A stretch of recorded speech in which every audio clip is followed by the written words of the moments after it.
structural. So what are the reasons why it is increasing or decreasing? So the foreign exchange rate may rise or fall depending changes on the demand and supply of the foreign exchange. So it is like if there is a currency depreciation, right? And currency appreciation. So in one word, if somebody asks you, then when exchange rate rises and appreciation when exchange rate falls. Clear? Got it? In simple words. Okay. But now we will in detail understand that what is this appreciation and what is this depreciation. Okay. So now depreciation of a domestic currency basically means that, when people are finding it other way, right? When the rate is increasing or decreasing, let's just understand. So depreciation is like of a currency refers to the decrease. D states for depreciation, D states for decrease of domestic currency in the terms of foreign currency, right? So it occurs when there is an increase in the domestic currency price to buy a unit of foreign currency. Okay. For example, if price of $1 rises from rupees 50 to rupees 60, this is currency depreciation, right? Let's just say earlier for $1 you were paying 50 rupees. I'm talking about the Indian people, right? Now for the same $1 you have to pay 60 rupees now. So the value of your Indian currency is decreasing. That is called depreciation. Clear? Depreciation of Indian currency, but appreciation of foreign currency. Appreciation here and depreciation here. Clear? Got the point? So if there is a appreciation for you, the other person would be facing the depreciation. Right? If there is a depreciation for you, then the other person would be facing the appreciation. Got my point? Any doubt, any confusion in this? No, ma'am. No? Okay. Now over here, the first thing is what is the increase in demand? Right? Like when we demand for the foreign exchange and how it goes. Right? So increasing the demand itself is never out of the context. Right? It goes like you are demanding the foreign exchange more. That means there is a more demand. Let's just say in case you demand for a foreign exchange less, there would be the less demand when it goes. So over here, we will see it like this. So increase in demand for foreign exchange. Observation, that means let's just say earlier the demand was this at this particular point of time. Now over here, if the prices of foreign exchange falls, the demand would be increasing, right? Here you can see. Okay. But now in this case, what we have to see is this. This is the demand. Okay. The rate of exchange was this. Now the rate of exchange is this. So that means that the demand curve will shift from this to this. Okay. From DD to DD, D1, D1. From this was DD, right? This DD. We shifted to this side. Okay. So new equilibrium point is achieved. It shows the rise in exchange rate. Any doubt, any confusion in this? No? No, ma'am. Okay. Got it. So in this case, this is the increase, right? Now let's just understand the decrease. Okay. So what does decrease stands for? So decrease basically means that nobody, let's just say, when will you not demand for the currency? When you are not getting the benefit. And when you are not getting the benefit because you are not availing the other things, right? So in this case, basically what they do, let's understand. Decrease in the supply of foreign currency. Okay. So decrease means, let's just say if this is a demand in this, right? Now the rate has been reduced. That means you need to come this place, right? But let's just say if the rate is increased, it will go this side. Got my point?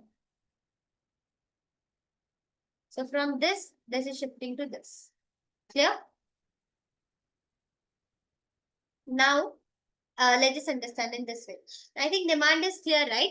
How with the increased rate, the demand shifted from this to this.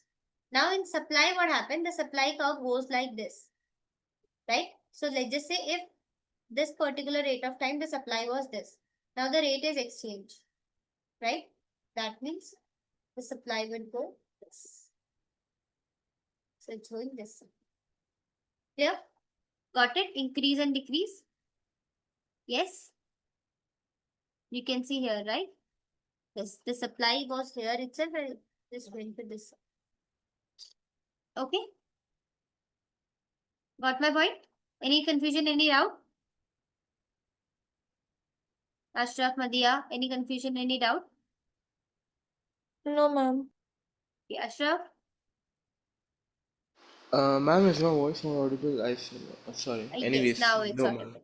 Okay, so you can quickly write down this. We'll then move to the next topic. Okay, ma'am.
Ma'am,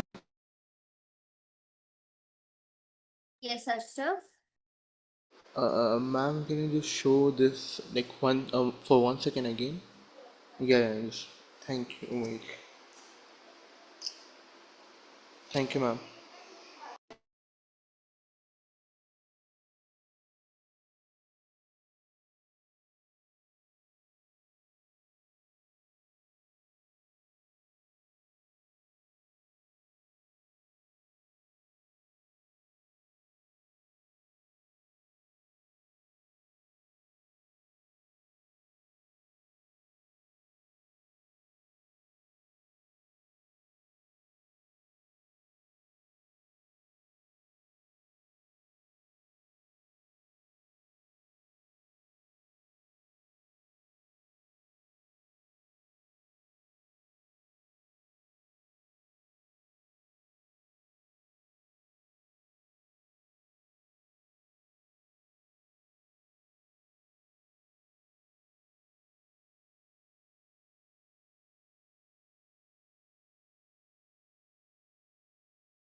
Done.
And students.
And students?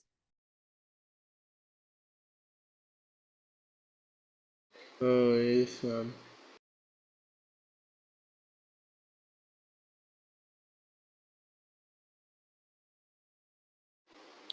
Ma'am, you're on mute. What were the effects, right? So let's just understand. So effect of depreciations of domestic currencies. First of all, depreciation of domestic currency means fall in the value of domestic currency in terms of foreign currency, right? That means earlier you have to spend 50 rupees to get $1. Now you have to spend 60 rupees to get the same dollar, right? So this is called depreciation. Now depreciation of domestic currency means the fall. If implied with the same $1, more number of goods can be purchased from India, right? And then it means export of USA have become cheaper. This will encourage the export. Now, if from just by paying $1, they can buy multiple things, right? So that's why now the more number of people will come to India because they are getting the things in cheaper price, right? As compared to earlier. So that's why they will start buying more. So export will rise, okay, for the foreign currency, foreign countries.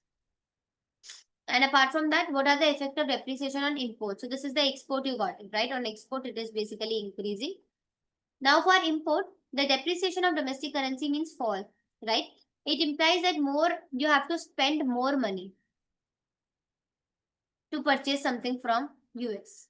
So that means, of course, nobody is willing to spend more money. So the supply will basically would be less to that country. So let's just understand basically. So with the depreciation, let's just say earlier for $1 you have to pay 50 rupees. Now for the same $1 you have to pay 60 rupees.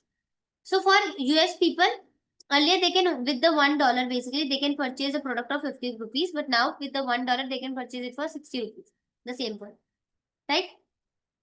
So now this is something they will this is something they will feel like okay, it's very attractive. So they will come to India and they will buy the things. That means export will increase in India. Now earlier you have to give for the let's just say there is something in US for $1. Earlier you were giving 50 rupees, but now you have to give 60 rupees. So Indian people will not buy. That means for the import, it would reduce. Clear?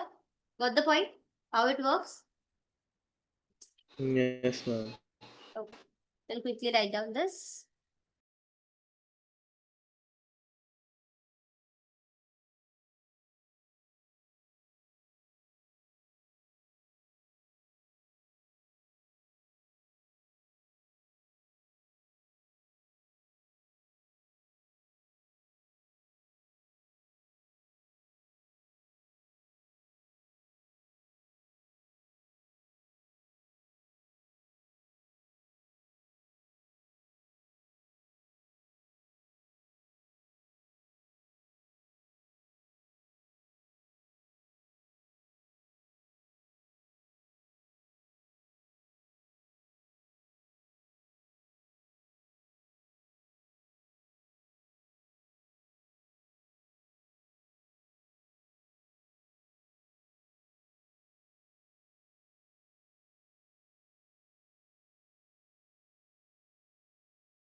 Done, students?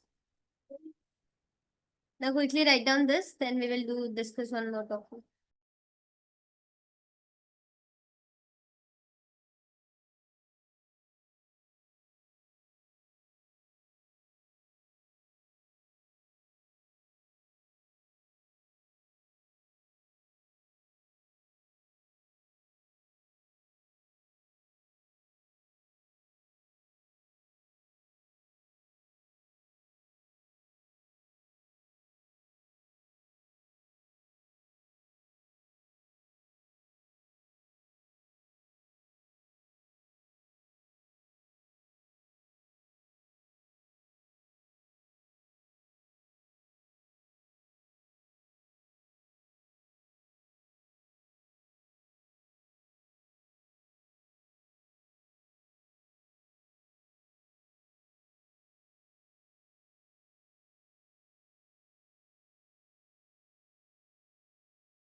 Okay, done, students?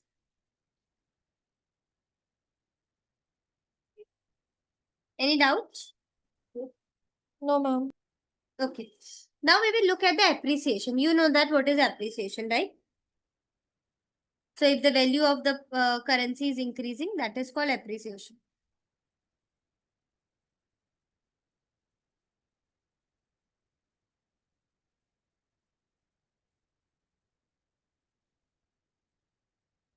Okay. Now appreciation of the currency refers to increase in value of domestic currency in terms of foreign currency. It occurs when there is a decrease in the domestic currency price to buy a unit of foreign currency. Right? That means if the price of $1 falls from 60 to 50. That means the currency is appreciated, right? That means whose currency is appreciated? Indian currency is appreciated, right? Clear? Okay. So Indian currency is appreciating. Got my point? So if it is appreciating, the other would be depreciating, right? It is vice versa. Okay. And apart from that, like when there is a fall in the demand of foreign exchange, foreign currency,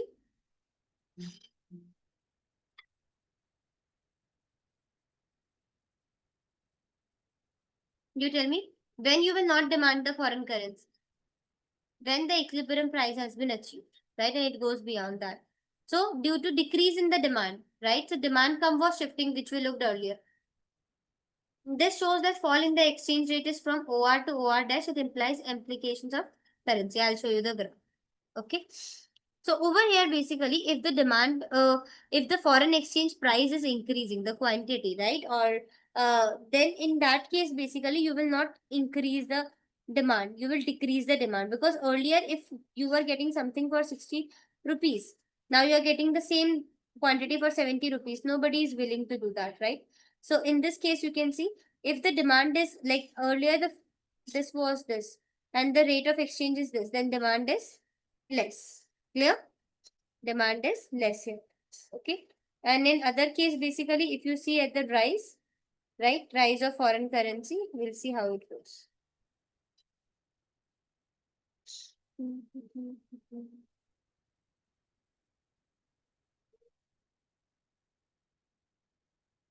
Just allow me.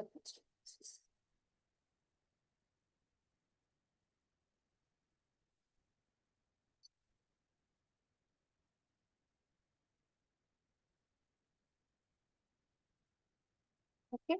So in this case, you can see rise in supply. So over here, you can see earlier this was the equilibrium. So supply. So for demand, basically, it goes. This is the increase and this is the decrease. In supply, this is the and this is. There are two things. So over here, you can see if this is going right toward this side, it is increase. And if it's going this side, like upside, then it is decrease. Okay. Let us quickly write down this.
Ma'am,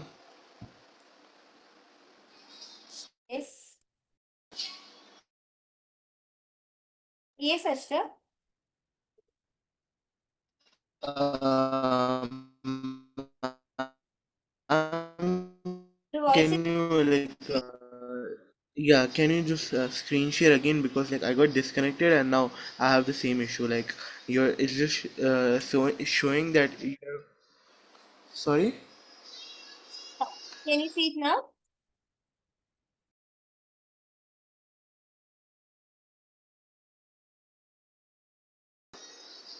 Hello. Yes, Ashraf, can you see the screen now? Yes, ma'am. I see it now. Thank you.